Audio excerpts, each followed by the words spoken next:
सकते हैं कि आज इंडिया के साथ साथ बाकी सभी कंट्रीज को भी इसरो पर पूरा भरोसा है। और यह भरोसा था कि इंडिया पहली वो कंट्री बनने वाली है जो साउथ पोल पर सॉफ्ट लैंडिंग करने में सफल होगी। बट वेट फ्रेंड्स, ये सिनेरियो 4 दिन पहले ऐसा बिल्कुल भी नहीं था।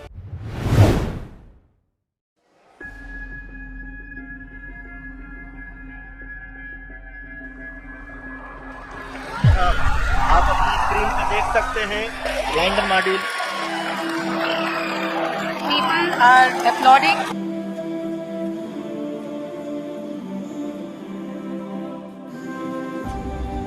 आदरणीय प्रधानमंत्री जी, sir, we have achieved soft landing on the moon.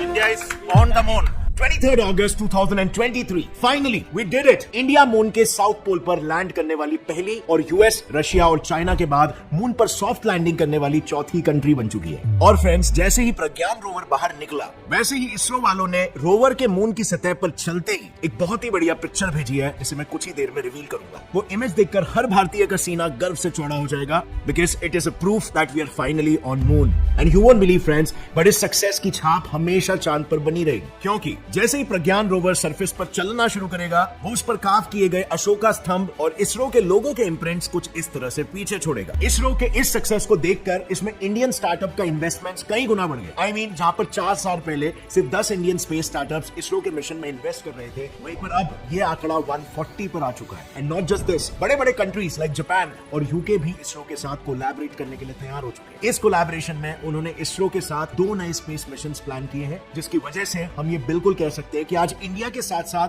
बाकी सभी कंट्रीज को भी इसरो पर पूरा भरोसा है। और ये भरोसा था कि इंडिया पहली वो कंट्री बनने वाली है जो साउथ पोल पर सॉफ्ट लैंडिंग करने में सफल होगी। बट वेट फ्रेंड्स, ये सिनेरियो 4 दिन पहले ऐसा बिल्कुल भी नहीं था। यू नो व्हाट, 4 दिन पहले तक रशिया का लूना 25 मिशन इंडिया के चंद्रयान 3 को कांटे की टक्कर दे रहा था। दरअसल 11 अगस्त 2023 को रशिया ने अपने लूनर मिशन लूना 25 को लॉन्च किया था, जिसे अनलाइक चंद्रयान 3 बिना पृथ्वी के अराउंड 5 बार ऑर्बिट किए डायरेक्टली लॉन्चिंग से सीधा मून के ऑर्बिट में दाखिल करवाया गया। और रशियन साइंटिस्टों के कैलकुलेशंस के अनुसार लूना 25 चंद्रयान 3 के 2 दिन पहले मून के साउथ पोल पर लैंड करने वाला था। बट अनफॉर्चुनेटली 19 अगस्त को अपनी आखिरी डीबूस्टिंग फेज के दौरान लूना 25 पर हद से ज्यादा थ्रस्ट लगाने की वजह से वो एक्सपेक्टेड ट्रैजेक्टरी से डिविएट हो गया और सीधा मून से टकराकर क्रैश हो गया। और इसी के साथ उनका ये मिशन वहीं पर खत्म हो गया। लेकिन इसरो के साथ साथ नासा के साइंटिस्ट को यह पक्का भरोसा था कि ऐसा हादसा चंद्रयान 3 के साथ होने के चांसेस काफी कम है। और ऐसा इसीलिए क्योंकि उन सभी को यह पता था कि रशिया की तरह हड़बड़ाहट में स्पेस में अपनी पावर दिखाने के लिए इंडिया ने यह मिशन को लॉन्च नहीं किया, बल्कि चंद्रयान 2 के फेलियर के पीछे जिन जिन वजहों का हाथ था, उन सबको समझकर सॉल्व करके चंद्रयान 3 को लॉन्च किया गया है काम एंड कंपोज्ड मैनर में। सिंपली स्पीकिंग, इसरो ने इस बार फुल प्रूफ प्लानिंग की थी, जिससे कि सक्सेस के चांसेस इस मिशन में बिल्कुल हाई हो। जब भी इसरो ऐसे स्पेस मिशन करता है या इंडिया टेक्नोलॉजी में आगे बढ़ता है, तो हम सभी भारतीयों का गर्व से सीना चौड़ा हो जाता है। लेकिन आज के तारीख में भी बहुत ही कम भारतीयों में असल में एक वैज्ञानिक दृष्टिकोण है। विज्ञान एक ऐसा माइंडसेट है जो किसी भी भारतीय की और पूरे भारत की तकदीर बदल के रख सकता है। लेकिन कितने कम लोग हैं जो इसमें असल में रुचि रखते हैं, इस दृष्टिकोण को अपना के अपने लाइफ के प्रॉब्लम सोल्यूशन में मदद लेते हैं। Well, very less, because Bharat में इन जनरल साइंटिफिक टेम्परामेंट नहीं है और इसी चीज को हम मिलकर बदलना चाहते हैं फ्रेंड्स। और इसीलिए हम सब साइंस लवर्स मिलकर एक मिशन पूरा करने के लिए निकल पड़े हैं, मिशन साइंटिफिक भारत। इस मिशन के बारे में डिटेल में मैं आपको वीडियो के एंड में बताऊंगा, but for now let's continue with the topic. Full proof planning का सबसे इंपॉर्टेंट स्टेप था टेस्टिंग, जहां मिशन के सभी इंस्ट्रूमेंट्स को उनके वर्किंग कंडीशंस के हिसाब से अलग अलग लेवल्स पर टेस्ट किया गया था। और इसमें सबसे पहले इसरो के साइंटिस्टों ने विक्रम लैंडर में फिट किए गए सभी सेंसर्स और नेविगेशन सिस्टम सेपरेटली टेस्ट किए थे, जिसे कोल्ड टेस्टिंग भी कहते हैं। इस टेस्ट का मेजर मोटिव था उनकी टेम्परेचर कैपेसिटी को चेक करना, यानी कि कोल्ड टेम्परेचर्स में वो ठीक से काम कर रहे हैं कि नहीं। क्योंकि जैसे कि हम जानते हैं, चांद की सतह पर कोई भी एटमॉस्फेयर ना होने की वजह से, साथ में उसके साउथ पोल पर सूरज की किरणें ना पड़ने की वजह से वहां का एवरेज तापमान -13 डिग्री सेल्सियस है। और इसीलिए इतना कोल्ड टेम्परेचर होने पर सेंसर्स की हाईएस्ट वर्किंग एफिशिएंसी इंश्योर करने के लिए उन्होंने इससे भी 5 डिग्री कम, यानी कि -18 डिग्री सेल्सियस पर उन्हें टेस्ट किया था। इन सभी सेंसर्स में सबसे इंपॉर्टेंट सेंसर्स थे LPDC, LDV और LHDAC, क्योंकि ये सभी सेंसर्स लैंडर की पोजीशन, वेलोसिटी और उसके रास्ते में आने वाले ऑब्स्टेकल्स को डिटेक्ट करने का काम करते हैं। अब नॉर्मली इन लेजर सेंसर्स को एक थर्मल वैक्यूम चेंबर में टेस्ट किया जाता है, जहां पर लिक्विड नाइट्रोजन और लिक्विड हीलियम की मदद से स्पेस के ठंडे तापमान को रेप्लिकेट करने की कोशिश की जाती है। बट एज यू सी, ये काफी हैवी बजट प्रोसेस है। सो इसरो ने चंद्रयान 3 के केस में इसे बजट फ्रेंडली बनाने के लिए हेलीकॉप्टर्स की मदद ली थी। यू वोंट बिलीव, बट उन्होंने सभी सेंसर्स को हेलीकॉप्टर में लोड किया और हाई ऑल्टीट्यूड्स पर लेकर गए, जहां तापमान नेचुरली ही -18 डिग्री सेल्सियस होता है। वहां से सेंसर्स की सिग्नल भेजने और रिसीव करने की कैपेसिटी और लेटेंसी, यानी कि सिग्नल्स कितना लेट ट्रैवल करते हैं, इन सभी पैरामीटर्स को अच्छे से चेक किया गया। इसके बाद उन्होंने लैंडर को पावर देने वाले थ्रस्टर्स को टेस्ट किया, क्योंकि सॉफ्ट लैंडिंग के लिए लैंडर की स्पीड 6000 km/h से 0 तक लानी पड़ती है, और वो काम सिर्फ और सिर्फ थ्रस्टर्स ही करते हैं। सो बेसिकली विक्रम लैंडर में 2 टाइप्स के थ्रस्टर्स यूज किए गए। पहला लैम, जो लैंडर को कंटीन्यूअस थ्रस्ट प्रोवाइड करता है। इसके लिए इसमें 2 लिक्विड फ्यूल्स है, हाइड्रोजीन और नाइट्रोजन टेट्रोक्साइड, जो मिक्स होकर एनर्जी प्रोड्यूस करते हैं एंड थ्रस्ट प्रोवाइड करेंगे।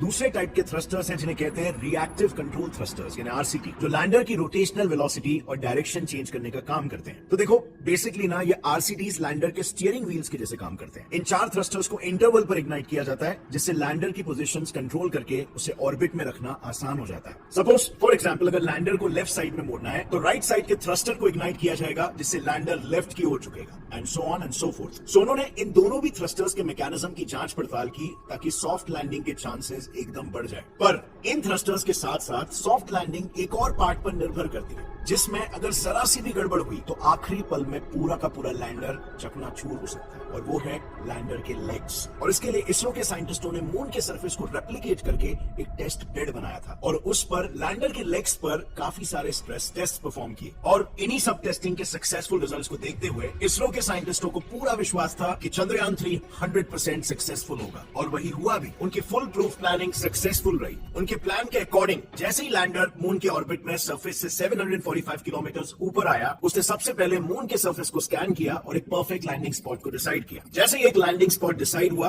लैंडर ने 1.6 किलोमीटर पर सेकंड की स्पीड से सरफेस से 30 किलोमीटर तक डिसेंड किया। यहाँ पर उसके सभी इंजन्स इग्नाइट हुए और लैंडर धीरे धीरे करके मून की सरफेस के करीब ट्रैवल करने लगा। इसी दौरान लैंडर के आरसीटी थ्रस्टर्स ने लैंडर को लैंडिंग स्पॉट पर लैंड करने के लिए सही डायरेक्शन में अलाइन किया। मून सरफेस से 7.5 किलोमीटर की दूरी पर फिर एक बार लैंडर पर लगे कैमरास और सेंसर्स ने ये इंश्योर किया कि everything is ready for the big moment. और फिर जैसे उन्हें सब कुछ सही होने का सिग्नल मिला, लैंडर ने फिर से एक बार मून के सरफेस की ओर अपनी जर्नी फुल कॉन्फिडेंस के साथ शुरू कर दी। और फिर जैसे ही वो सरफेस से महज 800 से 1300 मीटर दूर था, उसमें लगे कैमरास ने सतह की पिक्चर लेना शुरू किया। सेंसर्स ने डेटा कलेक्ट किया और ऑनबोर्ड कंप्यूटर्स ने इन डेटा को प्रोसेस करके ये कंफर्म किया कि सेंसर्स परफेक्टली काम कर रहे हैं कि नहीं। कंफर्मेशन मिलते ही लैंडर पर लगे आरसीटी थ्रस्टर्स ने फिर से लैंडर को वर्टिकल डायरेक्शन में अलाइन किया फॉर सॉफ्ट लैंडिंग। जैसे जैसे वो नीचे आया, वैसे वैसे लैंडर के 4 लेग्स ने सॉफ्ट लैंडिंग की तैयारी कर ली। बेसिकली इन लैंडर लेग्स में माइक्रो स्टार और टचडाउन सेंसर्स लगे हैं, जिन्होंने मून के सतह की एलिवेशन और बम्प्स को स्कैन करके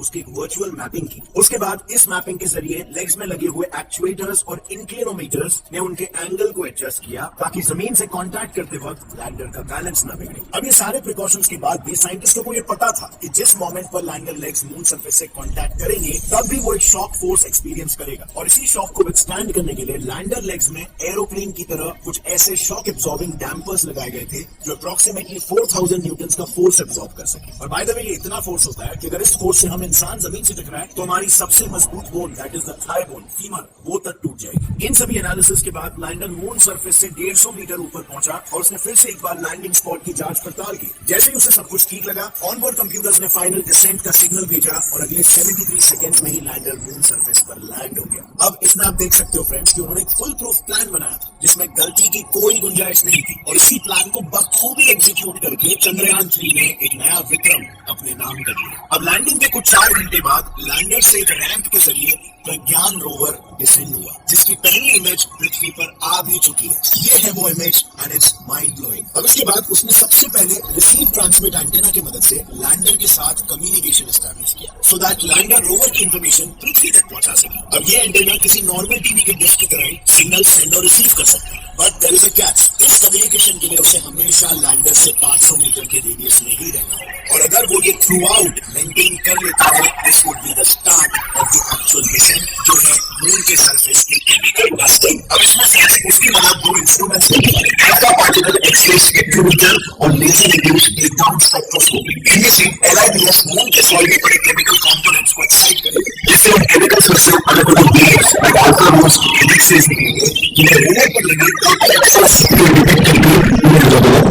स्पेक्ट्रम्स के साथ एनालाइज करेगा कि मून के साउथ पोल पर सन का कंपोजिशन क्या है, इसका पता लगाया आपको बताएगा कि चंद्रयान 1 को मून पर पानी गिरने के बाद चंद्रयान 2 मून पर क्या लैंड करेगी। यार whatever is the case, इस सबके पहले भी कई सारे स्पेस सुपरनोवास इसरो के साथ कोलैबोरेटिव मिशंस प्लान कर रहे हैं सक्सेसफुल, जिसमें से टॉप और लेटेस्ट स्पेस मिशन है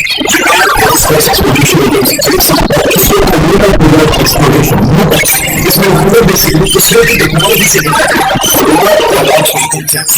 इसके साथ आईएस और केम्ब्रिज यूनिवर्सिटी मिलकर इसरो की मदद से ऑक्सफोर्ड शाम के प्रोजेक्ट को लॉन्च करने वाले हैं। इसमें ऑक्सफोर्ड प्लैनेट्स के एटमॉस्फेयर को स्टडी किया है।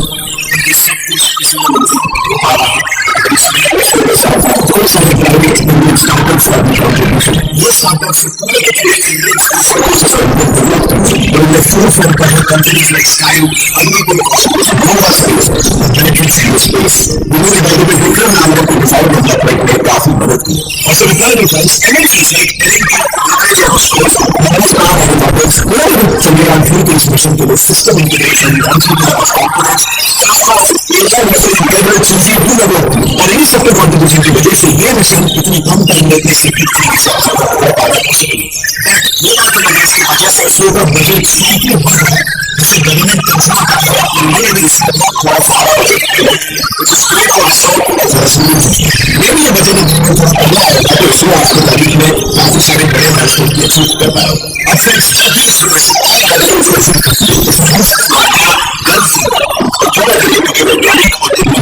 किसी भी देश का बैकबोन होते हैं। अनफॉर्चुनेटली आज हमारे देश में लोग साइंस को सिर्फ एज अ सब्जेक्ट देखते हैं, जबकि विज्ञान कोई सब्जेक्ट नहीं बल्कि एक ऐसा माइंडसेट जो इंसान को इंसानी सभ्यता को तरक्की के मार्ग पर लेकर जाएगा।